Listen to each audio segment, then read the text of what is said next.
When you hear or read the word Eden, what is the first thing that comes to mind?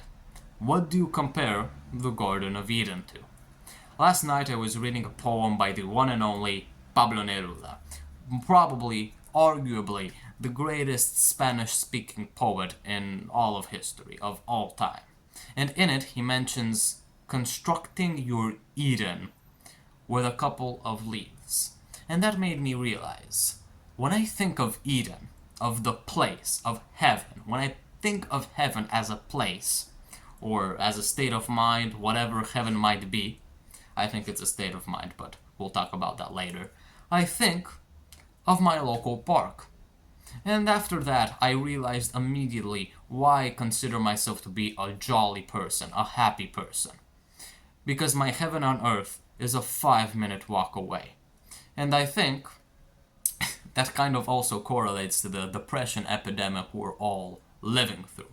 If you ask any edgy teenager or whoever, a depressed person, what their heaven looks like, it is probably going to be something out of reach. Poor people want to be multimillionaires. Idiots want to be public intellectuals. Monolinguals want to be hyperpolyglots. And guess what? It is so out of reach that they could probably never reach it within a short amount of time. Only in an imperfect world, in what imperfect world would a multimillionaire with a wife and kids, a good physique, many books deeply read, a Harvard systematic education, live a more putrid life than a homeless crackhead? Well, probably in the world where we live in. In a world where happiness, when the state of meaning and purpose is determined by the consistency between desires and reality. If you don't have that, it is never going to work out. So I beg of you, ask this one question. What does Eden look like to me? And honestly, visualize it, and maybe write it on a piece of paper. When I think of Eden, I think of my local park, Cismigiu in Romania. It has a great cultural history, whatever. If you're American or British or whatever, watching this video outside of Bucharest, you probably don't know about it. But it has a very subjective importance to me. And what is your heaven on earth? Maybe it's not a place, maybe it's a state. As the Divine Comedy teaches us, hell and heaven are not places we go to after death. They are more so states of mind that we go through in the living realm. So what does Eden, what does heaven look like to you? Maybe it is worth asking as well, what does hell look like to you? I still haven't figured that one out. Maybe it's a classroom. Maybe it's your own home. In which case you probably shouldn't be surprised that you're so depressed, if you are depressed. If heaven looks like something that you will never be able to reach, that nobody has ever reached in the history of existence, let's say for example being the greatest human of all time, of course you're not going to be happy. If hell is something you already have, you're not going to be happy.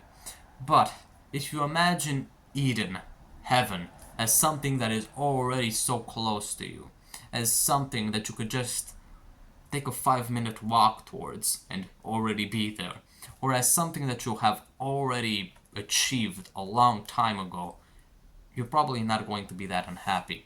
Your happiness, whatever you want to describe that as, is not going to have that many problems throughout your life.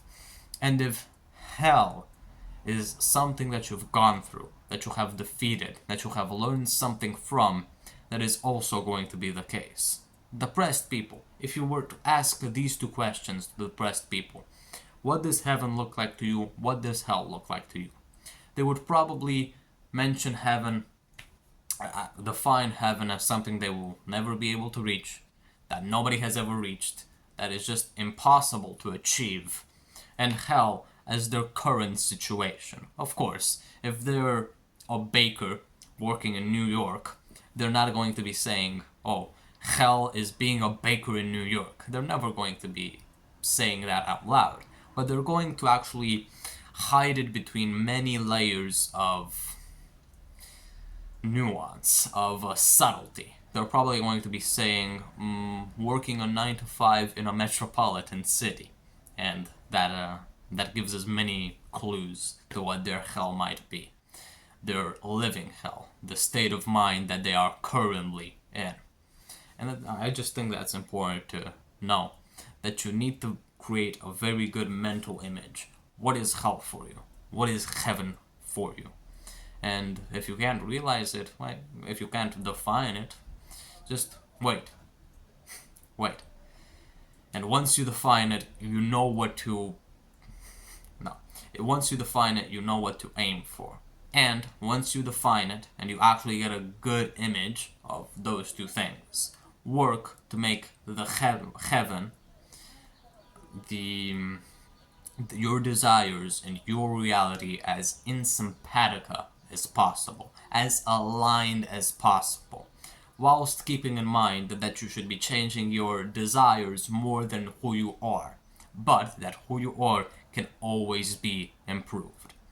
And with hell, remember that it is always going to be present. You can't escape a hell on earth, but you can certainly go to a heaven on earth. You can certainly seek refuge in a heaven on earth. And both of these sides of the coin are going to be pillars of your life. You just need to define them. Define them, search the etymologies of heaven and earth, even though, if maybe, like me, even if you don't have a good, deep understanding of the biblical idea of heaven and hell, of the Islamic idea of heaven and hell, put your own definition on the table and follow that. And see how your life changes, because I do think it's going to help me a lot in the future. And yeah, probably you as well. I'll see you later.